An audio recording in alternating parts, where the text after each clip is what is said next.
I think he just saw Verstappen and Norris drifting off to the outside. And he was like, well, I'll have that then. Just went up the inside. All you can say there is that Norris is just, I suppose you can just fault his driving. That's the only thing. I wouldn't be surprised if after 2025, it's a Sainz and Colapinto lineup and not a Sainz and Albon lineup. Hello, everybody. The F1 is back, and it was back with a bang. The Austin Grand Prix hotted up right at the end, just enough to have some controversial decisions come our way and a few different talking points to get into. But I'm going to get into them with Dan No Skill, 100,000 subscriber YouTuber. Welcome to the channel, mate. Thank you so much for coming on. Thank you for having me on. I feel like it's been a long time coming, so I'm excited to be here today. And what a great race for us to talk about. Yeah, it's like Formula One just in general recently seems to be back. I feel like we had to live through the 2023 Max Verstappen domination, and now Formula One is rewarding us. It's like, here you go. Here's some racing to get excited about. Austin was incredible. To run through the race result, Charles Leclerc took another victory this season. He won in Monaco, won in Monza. He's back on the top step again. And Carlos Sainz made it a Ferrari 1-2 in America, which puts them in a very, very exciting position in the constructor standings. Max Verstappen came home third place, not on track. That was Lando Norris, who also picked up a 5-second penalty. We'll get into that, don't you worry. Oscar Piastri came home in 5th, George Russell 6th, Sergio Perez 7th, Nico Hülkenberg, Liam Lawson, and Franco Colapinto scoring points for the midfield teams. Kevin Magnussen just outside in 11th place. Gasly, Alonso, Tsunoda, Stroll, Albon, Bottas, Ocon, and Zhou finished outside the points, with the one and only retirement being Lewis Hamilton on lap 2. A mistake from Lewis Hamilton, not something you see overly often. And that makes the driver standings very intriguing. Verstappen lengthens his lead from Norris by 5 points this weekend. Just straight off the back, Dan, is the championship battle over? It's honestly, I think so. I mean, I'm just gonna have to be Dan. I know. I'm sorry. Okay, I'm just gonna have to say I think the championship's been over since Singapore. If Max was not finishing on the podium, if he was like P8, P9 every single race, then maybe there's a chance for Norris. But ultimately, we've seen Max's consistency last year, so it's hard to say he's going to lose this title. Yeah, it is now looking like a pretty unassailable lead. 354 points for Max Verstappen. Lando Norris just below 300 on 297. Charles Leclerc gains 25 points, leaving Oscar Piastri standing still. I was really excited for that battle, like Leclerc-Piastri, with those two being pretty much the in-form drivers right now. But Piastri had a bit of a poor weekend. Leclerc picks up a victory. And now Leclerc looking definitely in the driving seat for that third place in the driver's standings. Then we have to go all the way down to Nico Hülkenberg to find a driver that has actually swapped positions. Hülkenberg jumps up into 10th place ahead of Lance Stroll on points now. He's on 29 after picking up 5 points for Haas this weekend. He also, Kevin Magnussen, also jumps up for Haas, with Gasly and Behrman dropping down a position. Colapinto moves up above Esteban Ocon, even though Esteban Ocon nabbed his fastest lap from him at the end, which I thought was like a very... I know that Daniel Ricciardo kind of got talked about in Singapore because of that fastest lap, but Ocon nabbing the fastest lap from Colapinto, that really irked me. It was just like, he's so young. He deserves it. Give him the fastest lap. Esteban Ocon, nowhere in the race. Pointless. And then nabs it off of him, obviously so that they remain equal on points, even though Colapinto goes above him in the standings. Liam Lawson also joins on 2 points. So Lawson now up to 20th spot. Zhou Guanyu, Logan Sargent, and Valtteri Bottas still without any points. The big movers and shakers, though, Haas, really impressive. Both of those drivers moving up in the standings. Obviously, their home Grand Prix, Toyota coming in for them. When you kind of saw that Toyota news, obviously, Toyota haven't done anything yet. They've just put a sticker on the car, but sticker is all they needed by the looks of things. Yeah, I mean, it was a very big surprise to see Toyota back in F1 after all these years. It definitely wasn't something that was on my list of like things I expected to happen in the next few years, was Toyota to make somewhat of a comeback. But I think it shows, honestly, it might show that the change in leadership at Haas was the right thing to do, because they've been on the upwards since the departure of Steiner, and maybe that technical leadership from Komatsu is what they needed. Yeah, I think so. You see, like up and down the grid now, it's very common for the teams to move in that direction. Like, I think Toto Wolff and Christian Horner are the only team principals now that haven't worked in some capacity in terms of, like, as you say, either aerodynamics or engineering or in that technical capacity within a team. It seems a little bit too obvious to say he's a Japanese team principal, they're a Japanese company, but it does also help. And as you say, Haas making the moves, jumping up to 38 points, now ahead of RB in the standings as well. 40 points between McLaren and Red Bull, only 8 points between Red Bull and Ferrari. There are quite a few little battles still to play out in the constructor standings as well, which is really, really nice to see. But let's delve into the race then. I got you on. I was thinking maybe Ferrari would be pretty good in Austin, but they have done absolutely sensationally. A 1-2 finish for Ferrari. I think the first 1-2 finish for Ferrari in Austin ever, I want to say. Or did Vettel and Leclerc get one back in I can't remember now. I was going to think about a stat, but wonderful from Ferrari and just everything you could have asked for going into this weekend. Yeah, going into the weekend, weirdly, I was like, my money's on Leclerc this weekend. I think Ferrari are going to absolutely boss it. They always run well around Kota. They're on the up. And then I watched qualifying, and I was like, and I watched the sprint. I was like, oh, it's Verstappen's back on top. It's over. Yeah. There's no one else going to win a race the rest of the season.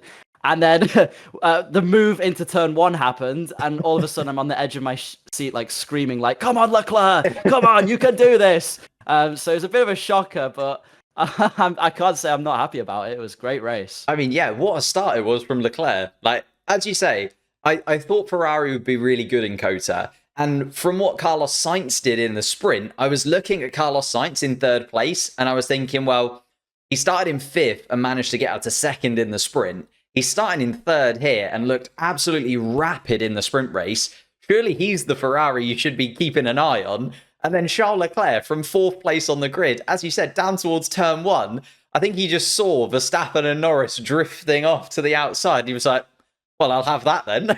Just went up the inside. It was such a good dive bomb from Leclerc. And not really something that you see from Charles Leclerc very often. Like, he's normally quite a measured driver behind the wheel. It was a proper little dive up the inside and just worked out perfectly for him. Like, did you ever think that the race was even, like, the race win was even in doubt from that point onwards? Because he just seemed to disappear.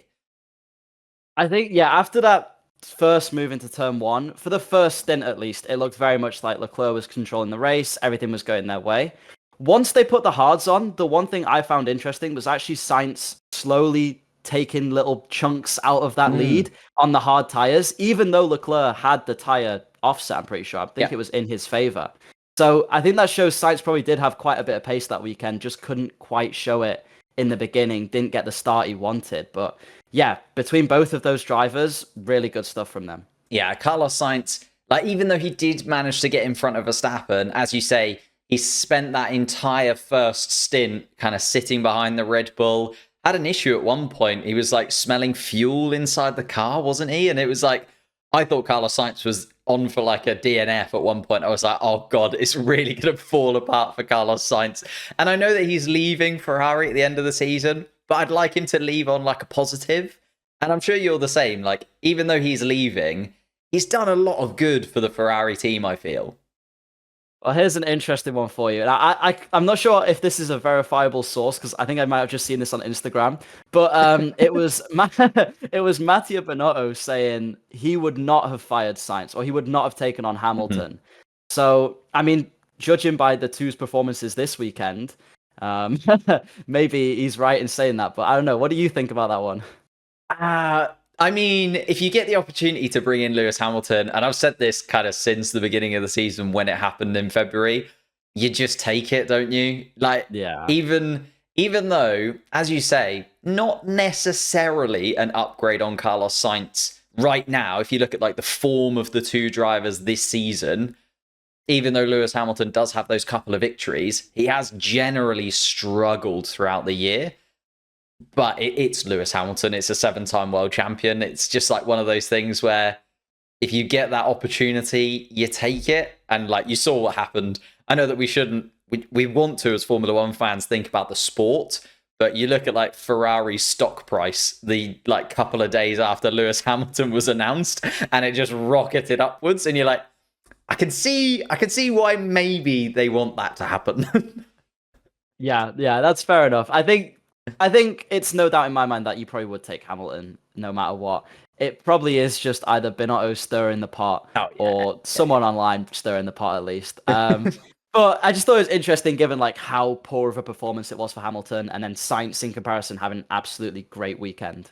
Oh yeah, Carlos Sainz absolutely deserves applause. Like, he was by far and away the best driver to watch during the sprint race. Like, it was so fun and was going for those moves that some drivers kind of don't go for, especially in the sprint format. I feel like there's still that of, well, I don't really want to crash in the sprint because qualifying is only a couple of hours away and the real points are up for grabs in the actual Grand Prix. Whereas Carlos Sainz, I feel like in one way, because he is leaving Ferrari, has a little bit of that weight lifted off of his shoulders and can just be like, no, I'm going to go for it. Like, I'm just going to see what happens. Like, if I crash the car, it's not my car next year anyway. Doesn't matter. Like, just going for it. And really enjoyed watching Carlos Sainz. That undercut on Verstappen, though, I was a little bit worried he'd gone just a bit too early. He went quite a bit earlier in the pit stops than the cars around him, your Leclerc's, your Verstappen's, but made it work. And obviously went super early compared to the McLarens, but had more than enough pace to keep Lando Norris miles behind, because Lando Norris ended up having to fight with Max Verstappen for the final few laps, and that ended up being probably the big talking point. Let's move away from Ferrari and talk about what happened just behind them. We can look at this from either Verstappen or Norris's perspective, and depending on who you're a fan of, you're probably going to see this in a slightly different way. But just to go back to the beginning of the race, Lando Norris this season is highlighted again and again and again. Poor starts. Poor starts seems to be one thing that he just can't quite get the hang of. It felt like he'd done it though, because during the sprint race, he probably had his best start of the entire season. Then starts on pole position today, a lucky pole position, I would say, because of that George Russell crash in qualifying, and then drops back to fourth. Just how did you see the start from Lando Norris's perspective? Like, what could he have done?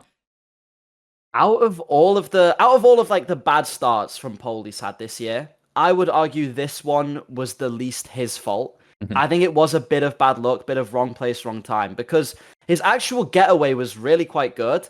I think he got a bit of tunnel vision on Max, and I think Max did the same. They worried about each other and not about anyone else behind them. So it happens, they both go really wide into turn one, and I think neither of them were looking at what Leclerc was doing, and Leclerc just took the opportunity and went with it. So maybe similar to like Spain 2024, sorry, where Russell just swooped round the outside. Yes. It was just an opportunistic move from someone else as opposed to a big mistake either of those made. Yeah, that is a good point, actually. Spain was a very similar thing, wasn't it? Where neither of them came out of the first corner on top, despite starting first and second. For me, I just thought it was slightly the opposite of Spain, in that Lando Norris in Spain, I thought was too aggressive.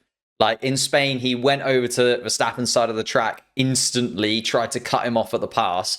This time around, like, if you look at Verstappen starting the sprint, for instance, Verstappen goes to the left-hand side of the track in the inside line at Cota, like, almost instantly. Whereas Lando Norris kind of leaves the door just open a little bit for Verstappen.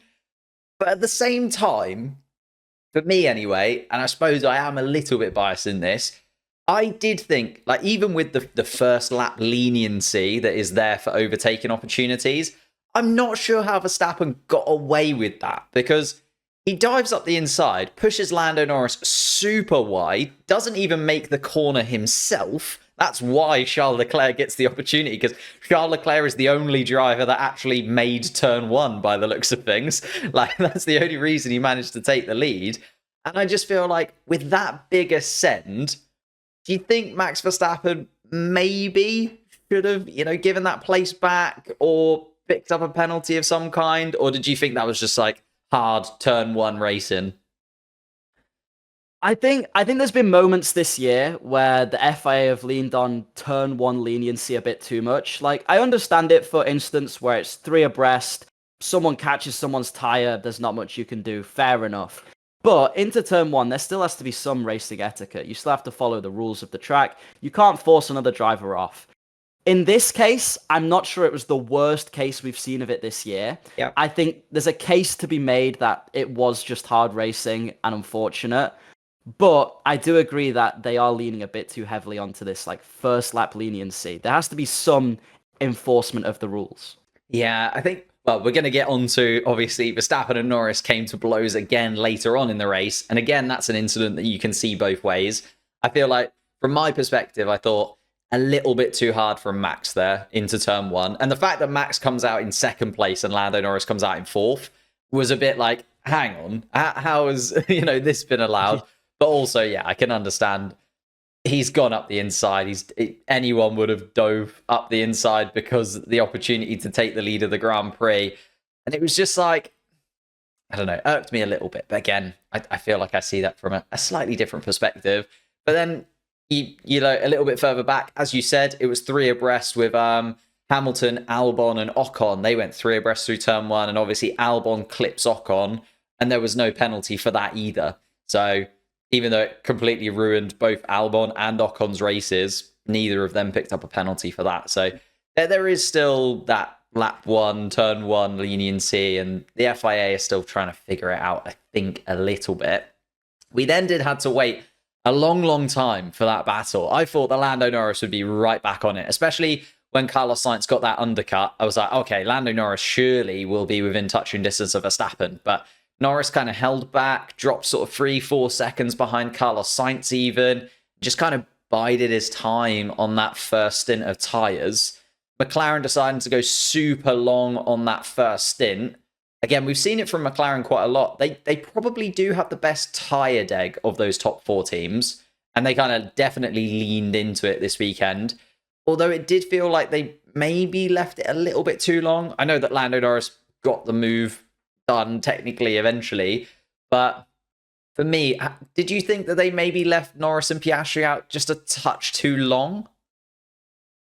I don't know. I genuinely don't know, because I think you can see it in 2 ways. Like, their tire deg was really, really good. I mean, I remember obviously watching the race very recently because it was just on. But the commentators were saying they were going on like about how, as the race was going on, the McLarens were the ones that are actually catching pace towards the leaders. Mm-hmm. So obviously that tire deg was really good for them, and it made sense for them to run long. And it's hard to tell whether they would have had the right offset if they'd have pitted earlier. If they'd gone in around everyone else, would Norris have had that tire offset, that advantage to catch the Verstappen as much, to give him even the chance to fight? That's kind of, I guess that's what the strategists and everything are there for, is to look at that deg and go, right, this is the right opportunity to pit now. So yeah, you make a good point. Maybe they did need that 6 laps offset. It just felt like, I don't know, towards the end of that stint, Lando Norris was starting to lose time to Verstappen. But I guess that's when they then decided to make that move, right? They were like, okay, we've lost a couple of attempts to Verstappen. Now's the time. So just maybe a little bit. Obviously, we then get into it. Norris does make that move, has a 6-lap better tyres than Verstappen, starts taking chunks out of Verstappen. It was like seconds at a time. Like, I remember sort of seeing it. It was like a second, then 6 temps, then 6 temps, then a second. And it was just like, okay, this is happening, and it's going to be happening fairly soon, because Norris was coming at Verstappen at speed. Obviously, it then turned out that Verstappen was holding onto a little bit of battery. I think Verstappen kind of knew he was coming at some point or another. So Verstappen started holding on to that. And then we get to the overtake. First and foremost, I have to give it to Verstappen. Such good defending. For the majority of that battle, Verstappen's positioning down towards turn 12, the way he defended through sort of 14, 15, I thought was great. And I think that's one thing that we don't see from Verstappen overly often. And it's kind of been forgotten about this season a little bit because the Red Bull car has drifted away so much from those top teams at points. Verstappen was just so good. Like, he is still a very good racing driver, isn't he? Oh yeah, I mean his wheel-to-wheel racing and his defense is like remarkably good. I think that always what separates like the top drivers is the ones that can defend get a massive advantage. And it's one thing I would always critique Leclerc on personally. I've seen him in races where he could have defended and he's just gave up the position too early.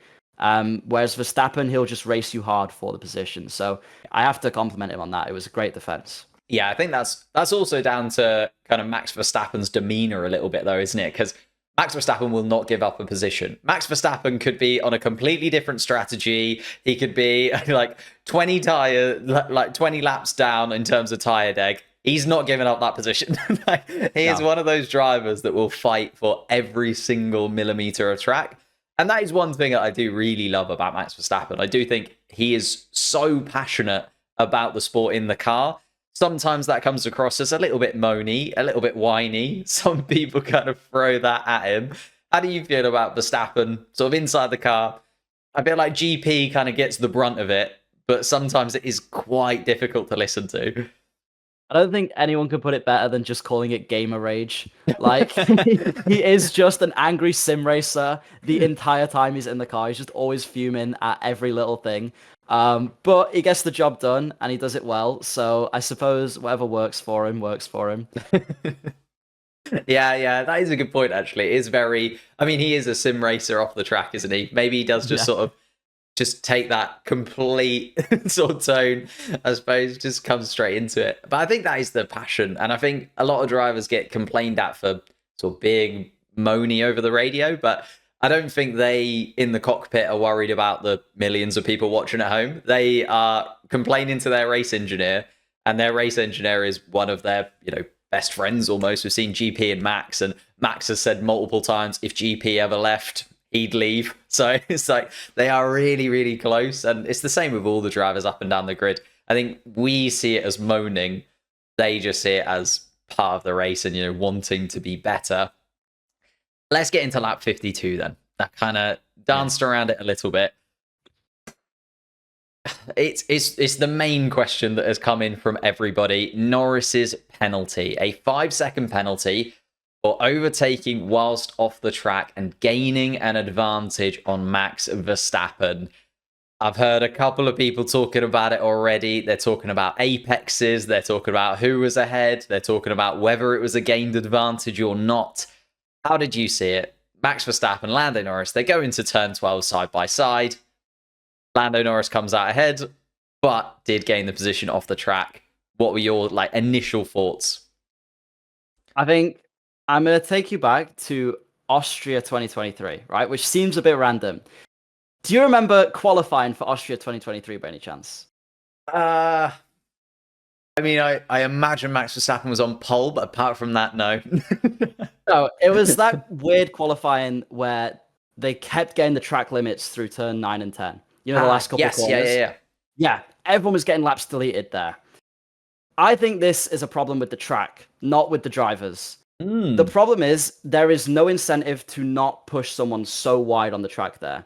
If they do something similar to Austria, maybe put a little gravel trap there, that's going to incentivize the drivers to either back out if they're alongside and someone's pushing them, or not to push the other person as wide. Yeah, I think because it happened more than once throughout the race. It was like it happened with Albon, I'm pretty sure. Sonoda got something for it. Yeah. I think there was George Russell. Did he get something for it Russell as well? got one on Bottas. Yeah. There was a good few. When it's happening that much with so many different drivers, it's hard to pin it on just like someone made this mistake. I think you've got to look at the track and go, look, Kota, make a change to this corner. Something has to be done.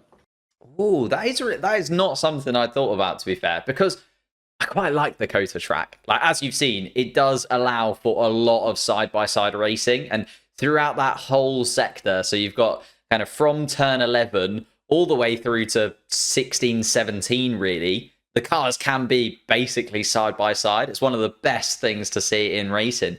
But yeah, you make a good point. Like, if you're going to push somebody wide, you might as well. Like, they don't really lose out too much because they're not pushed onto any kind of gravel or grass. And as you say, you never really back out, or you never see the drivers back out because there's no problem if they go off the track there. But also, at the same time, the driver who has the inside line does just usher them, sometimes themselves, off the track as well. Like, I think Max Verstappen, it was marginal, but I think Max Verstappen was also off the track at that point. So it was that kind of, well, Max also gained the same advantage by going off of the track limits. But yeah, that's a good point. If there was some kind of jeopardy to that corner, maybe that would rectify the situation. Obviously, Norris was then given that 5-second penalty, tried his best to get 5 seconds ahead of Verstappen. It was never really going to happen. It was a little bit too late in the race, wasn't it? I was really worried we were going to just see an Austria between the two of them, to be honest with you.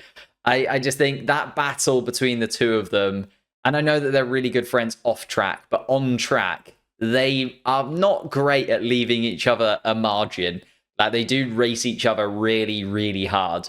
And I was just glad that that wasn't the case, to be honest.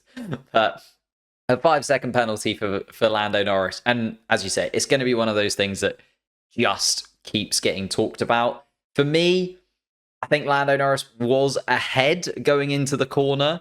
But it's, again, where you draw the apex of turn 12. Again, because of the way that the turn 12 is designed, it's a long looping corner. Where is the apex? It doesn't really exist. Depends what line you want to take through that corner. And therefore, that rule where, if you're ahead at the apex, then you've gained the position kind of thing, also doesn't really apply in that corner. So again, it's one of those things where there's a bit of a loophole in the FIA regulations. But Norris then drop into 4th. You've kind of said it already. Lando Norris drops 5 points to Verstappen, makes that championship battle basically null and void. It's just been, for me, and I don't know if you've noticed this as well, like, every time Norris has a good weekend, so Zandvoort, Singapore, like, Verstappen is right there. Like, it's been so annoying for Lando Norris, because every time Norris has a good weekend, Verstappen is right behind him. And every time Verstappen has a bad weekend, Norris has a bad weekend. So, like, you look at Azerbaijan, that was a really good opportunity for Lando Norris to make up some points, and then he ditches it in Q1 because he was it Esteban Ocon going really slowly, kind of brings out that yellow flag, and it's like, okay, that was a weekend, kind of fell away. Monza, again, really good opportunity, and then loses out to Piastri and then Leclerc, and it's like, well, every time Verstappen has had a bad weekend, Norris has had a bad weekend. Every time Norris has had a good weekend, Verstappen's been right there. Yeah, that's definitely, I mean, all you can say there is that Norris is just, I suppose you can just fault his driving. That's the only thing you can do. I mean, understandably, Azerbaijan was bad luck. There's not much you can do. But there have been opportunities that Norris probably should have taken, and you could argue other drivers might have taken, that he's just not been able to make work, and he's been punished for that. So yeah, unfortunately, in terms of the drivers' standings for him, I don't know if it's looking that good. The only other thing that could happen is Leclerc goes for a Kimi Räikkönen in 2007 and just all of a sudden from 3rd to 1st. I mean, kind of looking at it, it's not... Well, I was going to say it's not impossible, which is technically true, but he is 79 points adrift of Verstappen with 5 races to go. It would be monumental. It would be absolutely obscene. But again, like, Formula One, maybe that would have been the thing, right? If Verstappen and Norris would have collided and had 0 points each from this weekend, then maybe. But I think the fact that Verstappen still picked up 15, Norris still picked up 12, it was like, oh, okay, like, kind of good enough throughout the Grand Prix weekend. And then Verstappen also winning the sprint, as you say, just felt like, oh no, our Red Bull back. Like, it was kind of like it was just getting good, and then now we're going to watch Max Verstappen win the last 6 races. But luckily that wasn't the case. Just taking a little pivot, before the Grand Prix itself, we did have the Red Bull illegal flaw, the mechanism that we didn't touch upon. I do just want to get like your thoughts and feelings on it, because I kind of said to my chat, I was like, well, if it's been there, as Christian Horner said, it's been there for 3 years. It's only just been picked up now. It's one of those things where the FIA hasn't picked up on it. The stewards haven't picked up on it. I assume that they haven't been able to use it in the way that some people think they might have. And it's just like, I kind of put it down to okay, it's there. Yes, it could have been used. I don't think Red Bull would have gambled on it. Like, they've been so dominant, and they don't want to see Max Verstappen have a DNF anywhere or a disqualification anywhere. I don't think Red Bull would have gambled on using it, because if they would have been caught, straight disqualification, and then Max Verstappen is in a much worse position. Like, we've been talking about the fact that if Max Verstappen has a DNF somewhere, Lando Norris is in the championship fight. The disqualification's the same as a DNF. Like, it would have opened up that door. But the Red Bull bib adjustment controversy, what were your kind of thoughts, feelings of it over the course of the weekend? I saw it blow up, obviously, and I was keeping my eye on it. I don't think I've actually spoken about it anywhere. I think I've just relatively ignored it, because from what I've seen, it's been a whole lot of loud noise from McLaren, mainly, let's be honest. And then the FIA seemed fine with it. Christian Horner seems completely unbothered about it. Almost everyone in the F1 paddock brings it up. It gets dismissed by pretty much everyone they interview about it, and then that's it. They don't talk about it again for the rest of the weekend. So I think it's probably more McLaren got hit with their little rear wing thing by Red Bull, so they've got to find something to hit back at Red Bull with. It's just team politics. We see it all the time. I don't think anything will come of it. Okay. Yeah, well, I mean, they sealed it for this weekend anyway, whatever that may look like. But they know about it now. They've put in a new directive for it. So it will make no difference. But as you say, I kind of also just sort of went past it as if it was nothing. I thought the flexi wing from the McLaren, even as a McLaren fan, was much more blatant as that's a thing that probably shouldn't happen. Yeah, and that's the thing. The FIA seemed weirdly super chill about it. They're like, no, we've measured it. It's fine.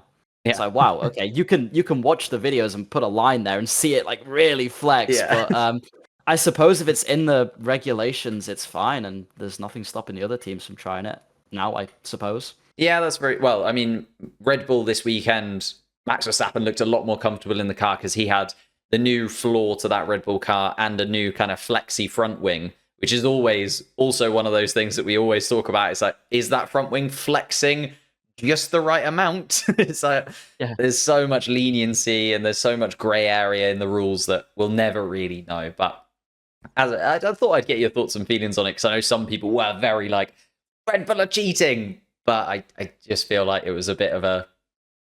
It's F1, isn't it? That's what they do. They find those little parts in the rules where they go, that's not completely clear. Let me just go and add this in and see if anyone notices. And then when it's an issue, we'll take it out. Yeah, it's always F1, how it is. Oh, yeah, definitely. And all of the teams are looking for that all of the time. Let's move away from the top three then. Mercedes were kind of the fourth fastest team by a considerable margin this weekend. Starting with Lewis Hamilton, because there wasn't too much to talk about. Dreadful qualifying session from him, and he started at the back of the pack. He went up to 12th in the first corner. That was a really good start from Lewis Hamilton. And it was maybe Lewis Hamilton can, I feel like 6th place would have still been the limit, but maybe he could have got up to 6th place. And then just spun his Mercedes into the gravel at the exit of turn 19, completely by himself. The same place where Russell went off in qualifying. And I remember seeing him do a big spin through the S's during free practice 1 as well. It did just feel like that Mercedes car was very on the edge. But both of the Mercedes drivers, Hamilton in the race, Russell in qualifying, both just kind of pushed it over that edge a little bit too much. But a rare mistake from Lewis Hamilton. Is he kind of just looking at Ferrari now for the future, do you think? I think it's a bit of both. I mean, I think it's obvious from even qualifying and after the sprint the way Lewis sounded about getting out in Q1, it wasn't like, oh, what happened? How? It was just like, all right. I think he expected that car not to perform well. And correct me if I'm wrong, but didn't Russell not have the upgrades in the race, but Hamilton did have the upgrades because of the crashing quality? Yeah, because they had to take them off. Yeah, so I think it also could be a potentially Mercedes upgrades not working. The car seemed a lot better in Russell's hands. I mean, he finished ahead of fifth fastest team Sergio Perez. So, it'll just be interesting to see. Maybe their upgrades didn't work and they just revert back to an old spec for next weekend. Yeah, that's a good point, actually. Like, it was a very weird weekend for George Russell too. Obviously, he was P2 in sprint qualifying, and everyone was like, "Oh, maybe Mercedes looking pretty good." The sprint qualifying went really, really well, and then just went backwards in the sprint by a considerable margin. It was like, oh, okay, like that didn't go very well. A little bit of a change in qualifying, maybe, and then, as I said, Hamilton went out in Q1. Russell then crashes in qualifying. And it was just like, okay, great. Pit lane start for George Russell. But then actually in the race went really, really well. Like, he just made it work. Started from the pit lane, hard compound tires on the car, went super, super long, and just managed to be that kind of best of the rest. I know Piastri, who we didn't touch upon, had a bit of a weird weekend as well. Wasn't super competitive in that McLaren. But still, Russell was 30 seconds adrift of Piastri. So it was never like he was catching those kind of top 5 or top 5 drivers, top 3 teams. He caught Sergio Perez. And that's, yeah, Sergio Perez, as you say, just what is going on? What is going? My theory was Perez, he knows he's not going to win anything. He knows he's probably out of a seat next year, so he just goes, you know what, I'll qualify somewhere in the midfield and just fight everyone for fun. That's my Perez theory. I don't know what he's doing. He's having a good time, maybe. Who knows? I mean, but is he having a good time? Because he's not he's in such a faster car than the rest. Like, he was stuck behind Yuki Tsunoda for ages. He was stuck behind Alonso for a bit during the sprint. It was like, I don't think he's having fun because he's not even making moves. He's just stuck behind midfield cars for 3, 4, 5 laps until the tires then come to him and just uses the Red Bull to, move up those 3, 4 places. Like, it's not like he's dive bombing up the inside or, going for crazy moves. He's just kind of waiting 15, 16, 17 laps and then going, oh yeah, I'm in a Red Bull. I should go ahead of them and just sort of making his move. But yeah, I felt like every time you'd look over onto the timing screen, he'd just be in 9th. Every time you look there, it's like, oh, he's still in 9th. Okay, cool. That's what I mean. Like, he should have moved up to 6th instantly. If you look at the race pace of the cars around him and the race pace of a Red Bull, he should be right up there. But yeah, weird season for Sergio Perez. I mean, you kind of hinted at it. We can jump ahead to RB and talk about Liam Lawson because it was a particularly good weekend for Liam Lawson. Like, it was one of those ones where, for him, I felt like it was, well, first and foremost, I thought him coming in for Daniel Ricciardo was fair enough. I don't like the way that they did it. I feel like they should have given Daniel Ricciardo a weekend to sort of say goodbye to everybody rather than the weird, no, I might still be around, and then a guard of honor. And it was like, hang on, if he's still around in Austin, why are we giving him a guard of honor at the end of the Grand Prix? Odd. But then Liam Lawson coming in for the last 6 races, they gave him a little bit of a race off, in my opinion here, because he took brand new power unit set, like everything, a 60 grid place penalty for his first Grand Prix. And that kind of took the pressure off him, I think. Like, he was starting from the back, nothing he could do about starting from the back. Obviously, got into Q2, but we didn't actually see him put in a Q2 lap, so we don't know where he was in qualifying. And it was kind of like, okay, Liam, you've got 5 races, really. Like, this first race won't really count because of that penalty. And then he just put in an insane drive and was really, really quick. Yeah, I mean, it definitely goes to show you that getting rid of Ricciardo was the right call, I think. So it's a shame. I know he's so popular, but at the end of the day, it's been coming for a while. He's had more second chances than most drivers would have. So yeah, it's just unfortunate for Ricardo, and it's good to see Lawson, a young talent, coming through. I'd be curious to know, one thing I did think about is like, obviously taking these new parts, it does have its benefits. You wouldn't take a 60 place grid penalty unless, there was good reason to. So it'd be interesting to know how much more power he would have than people running the used parts still. Yeah. And if that played some sort of role in his great performance. Especially because I remember obviously he came out ahead of Yuki Tsunoda, didn't he, from the pits, and Yuki was going, how has this happened? Yeah. And I remember his race engineer coming on the radio going, well, the power offset was bigger than we thought. Yeah. So how much of it's down to that new engine, we don't know. But it was still a solid drive from Lawson, and it's exactly what he needed after a year off from racing. That's the thing, right? He's been like on the grid, but off the grid for a year. Had to sit on the sidelines, watch Daniel Ricciardo, watch Yuki Tsunoda, and kind of thinking to himself, I did pretty well for those 5 races. Like, there's a reason that people are still talking about me coming into Formula One. And yeah, I think, obviously, that power unit, as you say, really, really did help him. But he also went on to the kind of, what was it, Russell, him, and Colapinto, those 3, started on the hard compound tyre, went super, super long. And then at the end, just had a blitz on those medium tyres. Like, you saw Russell come out and just scream past Sergio Perez. And like, Liam Lawson didn't quite have that kind of pace, but was comfortably inside the point scoring places, and a really easy 9th place finish for him in the end. And yeah, as you say, Yuki Tsunoda's got to be looking at that and thinking, well, one, in classic Yuki Tsunoda fashion, I imagine there's some swear words coming out of the RB garage right now. But especially when Yuki Tsunoda still isn't being talked about when it comes to that Red Bull seat. I don't know what he has to do. You know what I mean? It's so unfortunate that Liam Lawson has come in for the final 6 races of the season. Yuki Tsunoda scored, 22 points across the year, started the year really, really well, earned himself an extension on his contract. And yet, as soon as Lawson came in, it was like, can Lawson replace Perez? It's never which one of Lawson or Tsunoda will replace Perez. It's, can Lawson replace Perez? And it's just like, Tsunoda's got to be thinking there, like, what have I got to do? Like, I've literally been one of the best midfield drivers outside of Nico Hulkenberg. He's scored the most points of those midfield drivers, and yet still just can't get a look in.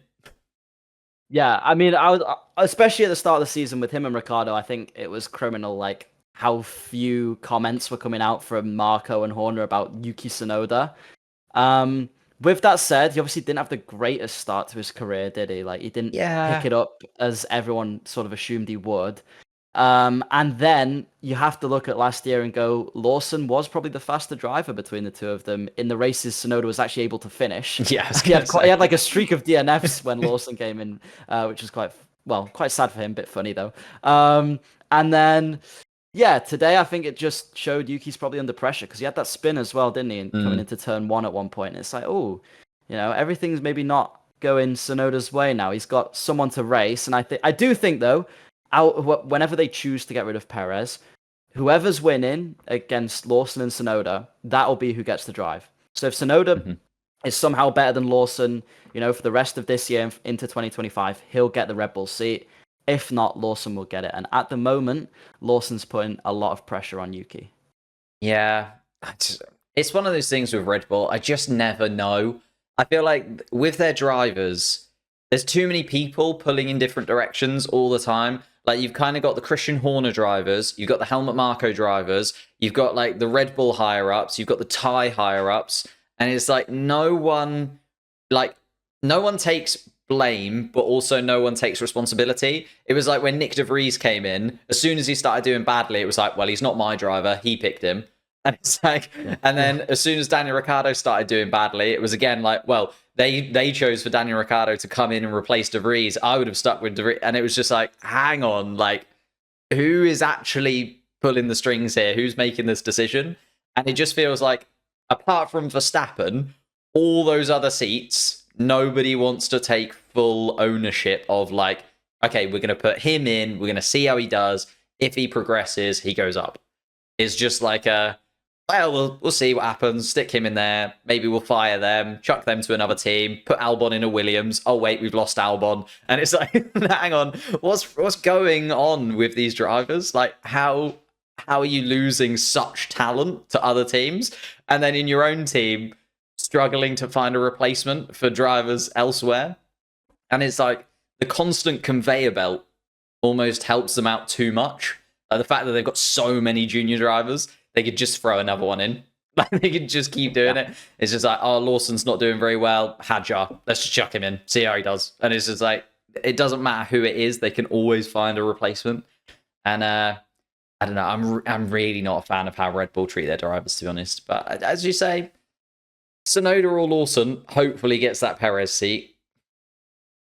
But knowing Red Bull, they'll sack Sergio Perez and like Lance Stroll will come in. You're like, hang on, how is it? Where have you connected the dots here? Like, it's just like, Yeah, no, they've kept Perez too long as well. Do you think? They've had so many opportunities to replace Perez with someone that you have to look at Red Bull and go, you're throwing away your own Constructors' Championship here, You've got one driver who is basically doing nothing for the team, and you've got one driver who's carrying your entire campaign on his shoulders. You need a second driver who could even be a rear gunner for Max. There's no one to back Max up in a fight. He's fighting 2 McLarens on his own. He's fighting 2 Ferraris on his own.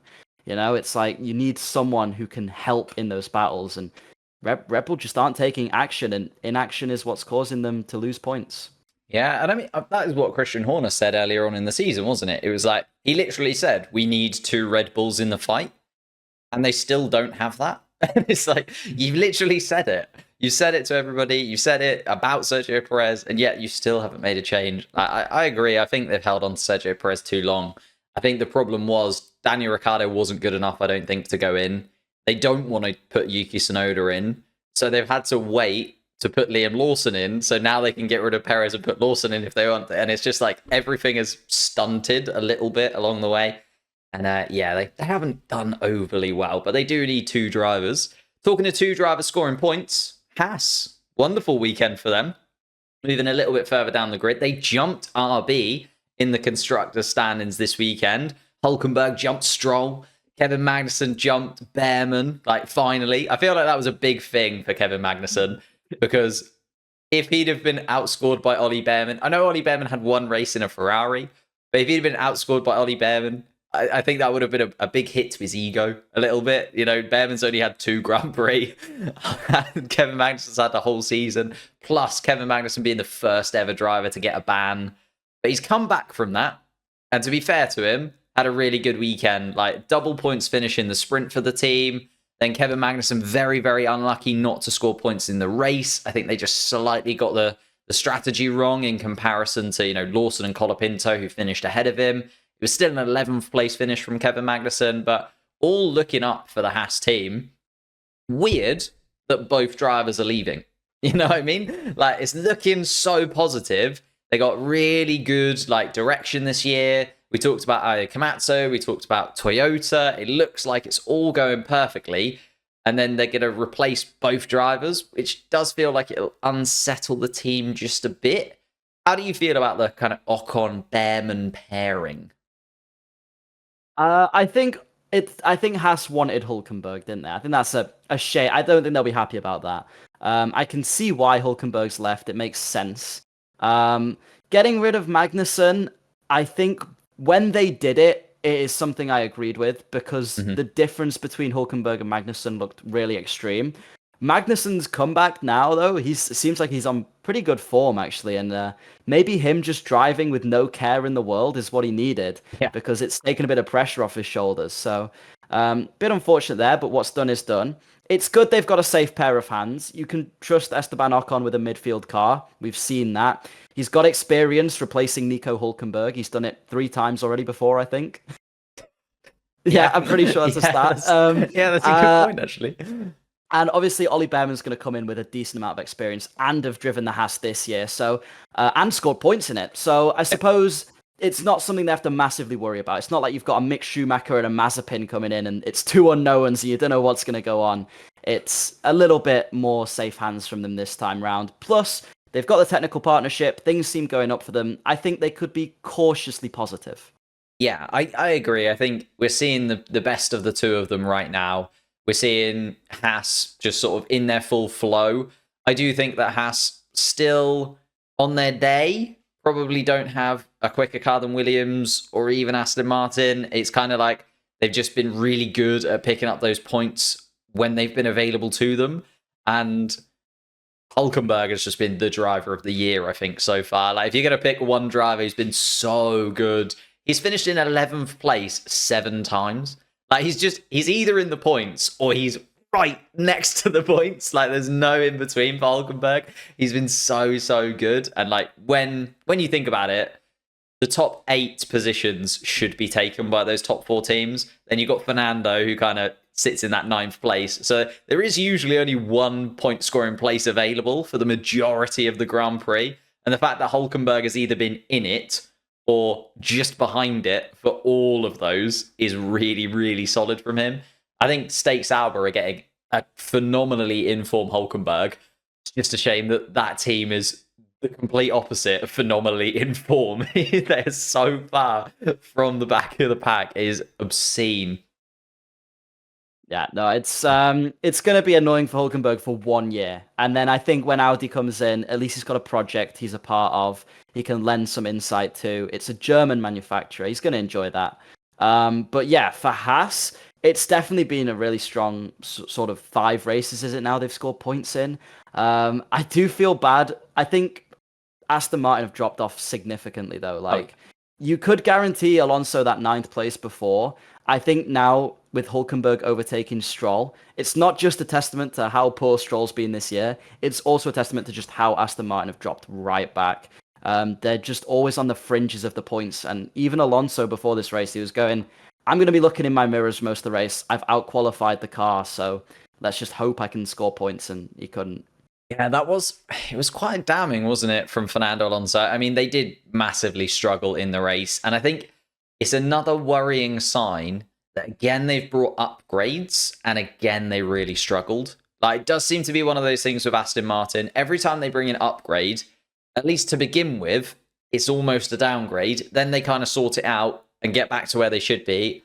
And then they bring another upgrade and sort of fall back a little touch. And they never sort of make progression as much as they look to make progression, fall back a little bit, and then just get back to where they started. It's kind of like they never actually get any faster. They just fall back and then forwards again. And it's like, oh, okay, they've made progression. But hang on, you were this quick 5 races ago. So what happened in between that? It's one of those things. Yeah, Fernando Alonso seemed like powerless, obviously, way back in P13. Lance Stroll went through that same kind of thing. Where did he end up? P15, recovering to. Obviously, went through the gravel on the last lap under the safety car. So it was just after the safety car restart. It was another Aston Martin weekend to forget, really. And yeah, there wasn't much to be overly happy about from Aston Martin's perspective. Williams, on the other hand, I mean, Alex Albon tapped Esteban Ocon's car at turn 1, broke his front wing. Then decided to, pit during the safety car to fix his front wing. Didn't really help. Finished in 16th place. Colapinto is starting to become a talking point here. And I think it's testament to, as you said a little bit with Kevin Magnussen, and the same with Lawson last year, when you've got no weight on your shoulders, like when you've got no real expectation, you're just coming in for a few races. Colapinto, he's coming in for the last 9 races of the season.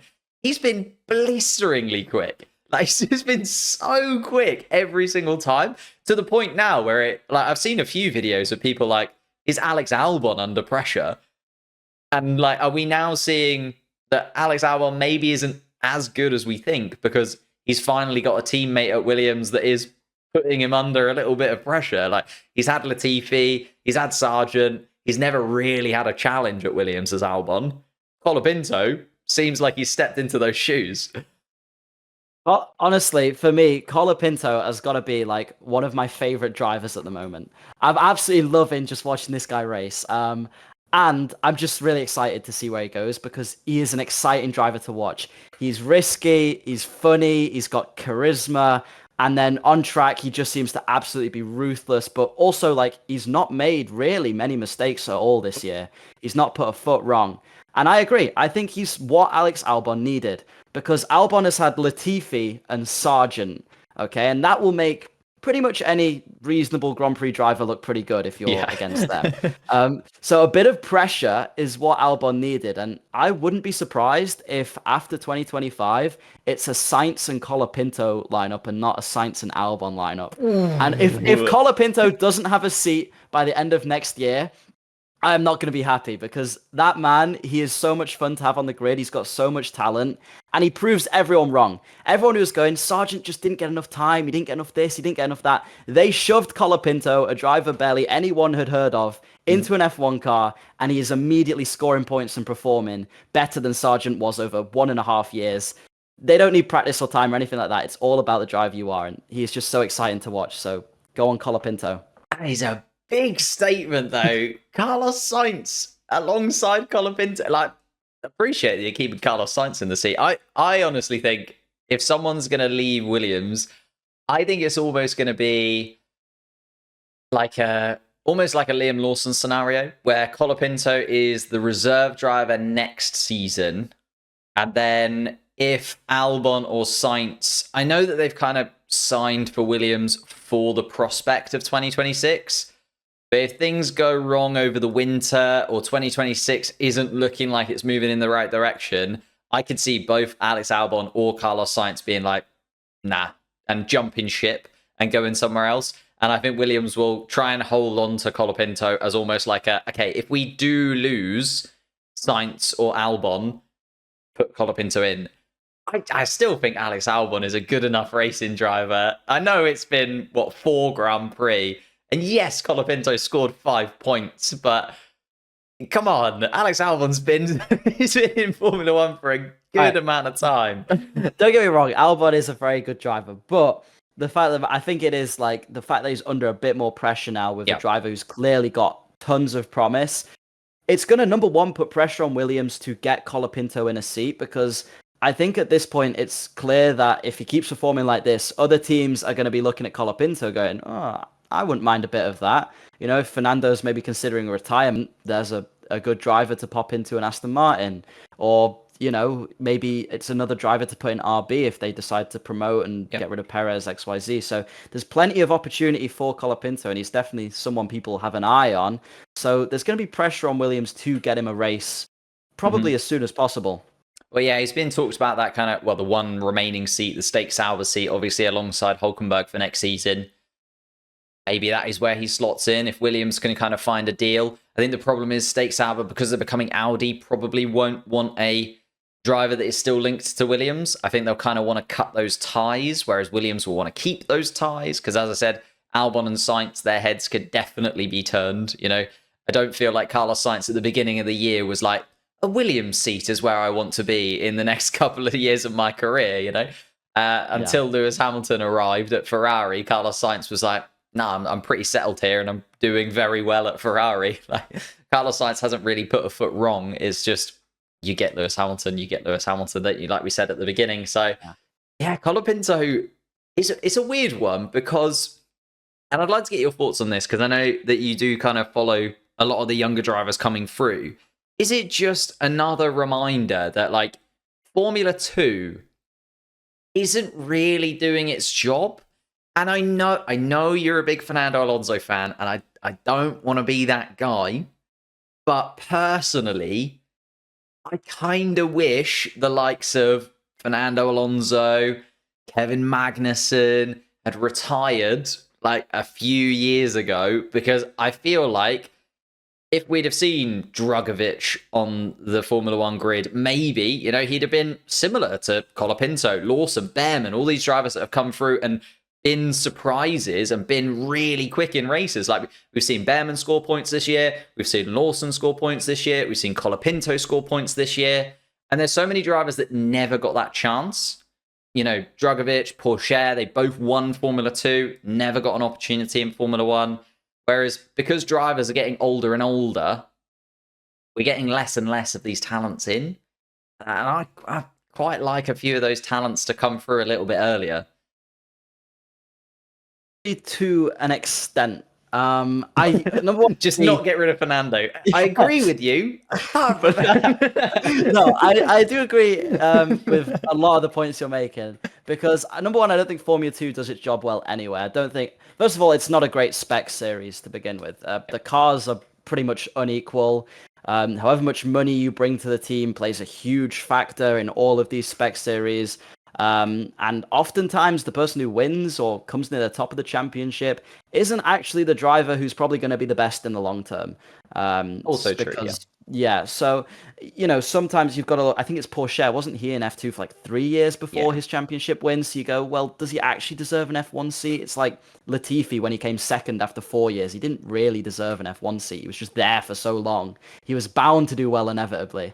But in terms of the older drivers on the grid, yes, if you're not performing, it's time to go. Perez, Magnussen, Stroll, anyone who's finishing that far off their teammates, it's time to go. But if they are performing, Hamilton, who else is Hulkenberg, Alonso last year, there's no reason to get rid of a driver with experience who's beating their teammate. I would like to see younger drivers against these guys because then maybe it's a bit of a challenge and maybe Alonso isn't that great in comparisons to Drugovich. And then it would be like, okay, let's get rid of Fernando, let's get someone else in. That's how it needs to work. But at the moment, what we are doing that's really wrong is we're just keeping drivers who aren't good. I mean, you've just got Perez and, you've got...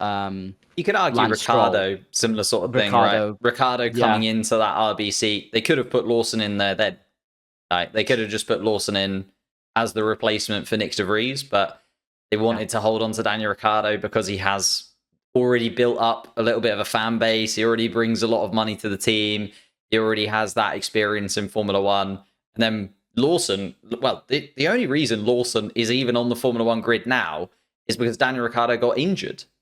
Had Daniel Ricciardo not got injured, I feel like Liam Lawson would never have got a Formula One seat. That is just complete happy circumstance almost.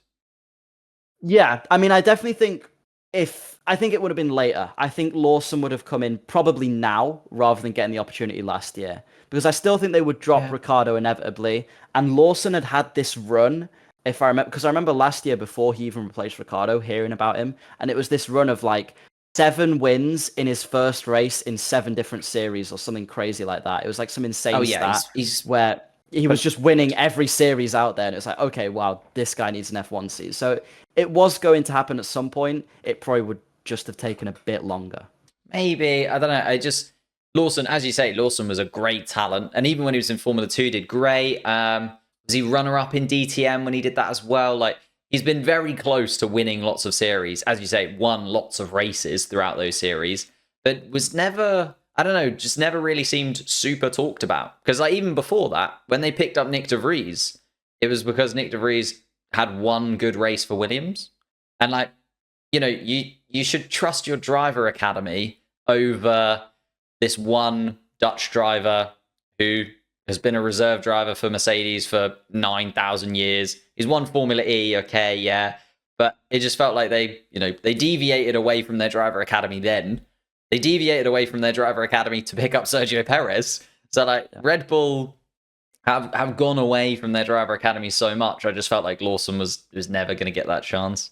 But yeah, you might be right. It might have been as Daniel Ricciardo came towards the end of his career, it would have just been, okay, now is the opportunity. And we wouldn't have had those 5 races of Lawson to be like, yes, definitely. It would have been more of a Colapinto kind of situation where he comes in and maybe is a bit of a surprise package. Whereas I feel like as much as he did incredibly well today, we were like, yeah, but he scored points last year in Singapore, so I kind of expected it from him.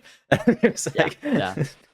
Less of a surprise now. Yeah, you have to be the newest toy on the grid is the thing.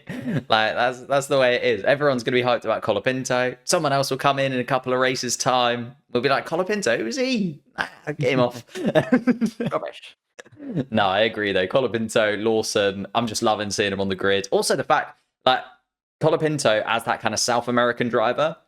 I know Sergio Perez isn't, like, he's Mexican, so kind of has that middle America gap, but there's no Brazilians on the grid right now. The fact that there's an Argentinian, like a South American driver, I feel like Formula One does need that as well, just for those fans. And the fact Colapinto has that behind him as well could be a huge kind of point for him moving forwards, which is really lovely to see. But as you say, all the best to all of those young drivers. I want to see him on the grid as much as we possibly can. But Austin was phenomenal. Thank you so much for joining me, mate. It's been an absolute pleasure talking Austin with you. We'll have to get you back on very, very soon. For the people who don't know you, which shouldn't be anyone, because our Formula One careers, like YouTube Formula One careers, are very much like coincided. But where can they find you? Dan No Skill on YouTube and everything else probably. Yeah, mostly on YouTube. And we do again like probably have very similar audiences. So I'll be surprised if people don't know either of us. But yeah, no, it's been so much fun. Thank you for having me on. It's been great to talk about such an exciting race. No, thank you so much, man. We'll get you on soon. Thank you guys for watching. Leave a like, subscribe, all of that good stuff, and we'll see you in the next one.